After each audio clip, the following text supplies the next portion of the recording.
Nagpakawala ng maanghang na salita si VP Inday laban kina Congressman Zia Alonto Adiong at Congressman Richard Ortega. Ayon sa kanya, ang dalawa ay wala umanong karapatang pamuna dahil mga produkto sila ng warlordism at nananalo sila dahil sa pagiging kapit ng kanilang political dynasty. Panuorin ang video na ito. Guys, tanong ko lang sa local, umaasa ba kayo sa MILF may papangalanan sila or endorse sila from PDP laban? And nagtataka ba kayo kung hindi sila nagsasalita after PRD na dinala sa Hague? Sino? Ang MILF? MILF? Well, katungod na no, sa tanan organisasyon kung unsa ang ilahang pamulitika. Ang importante lang nagkasinabot sila sa ilahang sa sulod sa ilahang organisasyon kung asa padulong ang ilahang mga suporta. Wala ta mamugos bisan ka kinsa.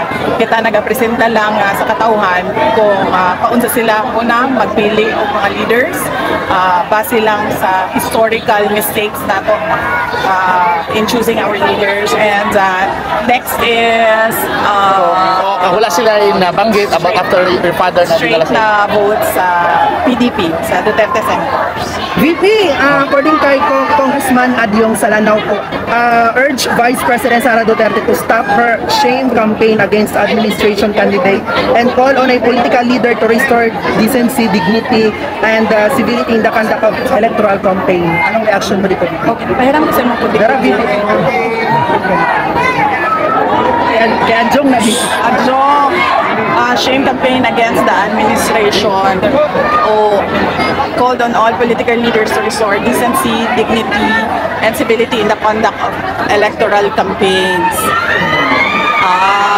Si Adjong Manggod, produkto manggod ni siya sa warlordism nato diri sa Mindanao. So I don't think he is the proper person to talk about decency, dignity, and civility. Kay ang iyahang pagdaog din sa Lanao tungod na sa grip sa ilahang dynasty. Next, contrary to her very outspoken nature, House Deputy Majority Leader Paula Ortega, the 5th of La Union on Monday said impeached Vice President Sara had seemingly adopted what may be described as a deafening silence when China made illegal activities in the Philippines, Sandy Cay, which is part of the Spratly Group of Islands. So China Sea. Ito ginaistoryahan. Kani si Juan, isa po ni si Ortega, mura po ni siya og si Adyong. Produkto sa warlord. Si Ortega, maupo na siya si Adyong. Produkto sa warlordism tinghi sa ato ang nasod. So, angay niya nga mo-adapt po to deafening silence. Ay wa siya katungod mo abli sa iyang bakbak. Where does her loyalty really lie? China or Philippines? From my perspective, it seems she knows nothing in campaign but to engage in political mudslinging. Hit PBBM administration allies with China as her stone-etched template, accused Duterte. So, Kay Ortega, hindi pa obvious nga na ako diri sa Pilipinas nagapangampanya para sa mga kandidato para sa ato ang nasod. So, of course, I am pro-Philippines and nothing else. She's been going around hitting almost everybody, but never China. Of course, kung nga atakihon man ako ang China sa ato ang kampanya diri sa Pilipinas. Nga ang problema nato diri ang kawalan ng pagtutupad ng mga pangako sama na sa 20 ang bugas. And finally, so pangalan na niya? Ortega. Kana iyang pangalan. Ayaw, don't change the topic, boy. The topic is promises made and broken again and again. Last two questions. Napabibi! Inong ka mahapon, i-repeat lang na mo nga, dapat managot ang Pangulo sa kay Digong pag-kidnap. Yes! Dapat! Because number one, dili to mahitabo ang pagkidnap kay President Duterte diri sa ato ang nasod kung wala to'y approval sa presidente. Dili na makalihok tanan dili na mo stand down ang AFP, dili na mo lihok ang PNP kung walay go signal sa ilahang mga secretaries, kung walay, di ba yan masyadong malapit? Hindi naman. Wapa kay Kabra BPO. Lapit. Kanang di na makalihok ang PNP, dili na makalihok ang AFP kung wala na approval sa ilahang secretaries, and walay secretary nga mulihok kung walay approval sa presidente.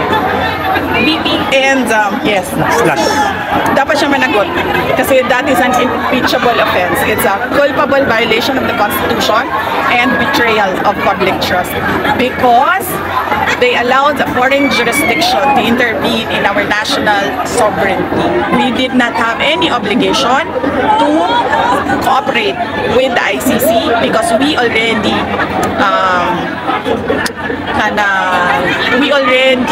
filed our petition to withdraw from the ICC, and walay jurisdiction ang ICC para mubuhat ang investigasyon kay President Rodrigo Duterte o Vicente Quezon. So yes. Last question. Nakalimutan ko tayo sa Visayas and Mindanao in Manila. So ano yung mga common na hinaing ng mga mamamayan na i-address ng Duterte and Senator candidates given a chance in the Senate? Yes, ma'am. Ang kanila is kung ano yung nasimulan ni Pangulong Duterte. PRD promised build, the big ticket infrastructure projects.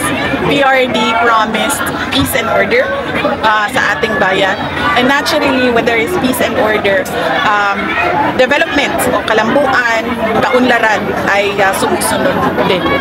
Mag-attend po tayo sa iba pang remaining PDP rallies po with Kitty Duterte. Hindi ko pa, wala pa ako schedule pagkatapos ito, ma'am, kasi ito pa lang yung katapusan ng schedule namin mula Visayas, mula Leyte papuntang North Cotabato. So mag-schedule pa kami ng aming mga gagawin sa May 7, May 8, May 9 at May 10. Thank you. Thank you. Umani naman ito ng iba't ibang reaksyon mula sa ating mga netizens. Ayon kay Barry Perez, totoo po ang sabi ni VP Sara, mga mambabatas na warlordism, puro dakdak pero walang accomplishment. Pahayag naman ni Merly Season, stress na sila sa kakaisip kung paano mapatalsik sa pwesto ang mga Duterte, napapabayaan na nila ang mga tungkulin nila na dapat gampanan. Galingan ninyo dahil kapag hindi napatalsik sa si Inday, tiyak sa sakulungan ang bagsak ninyo. At ito naman ang saloobin mula sa ating kababayan na si Sheila Orpeta, she's different now. Palaban na masyado and that's what we want. Nag-step up na siya after what happened to Tatay Digong. Mga kababayan, feel free to comment below para maglabas ng saloobin sa balitang ito.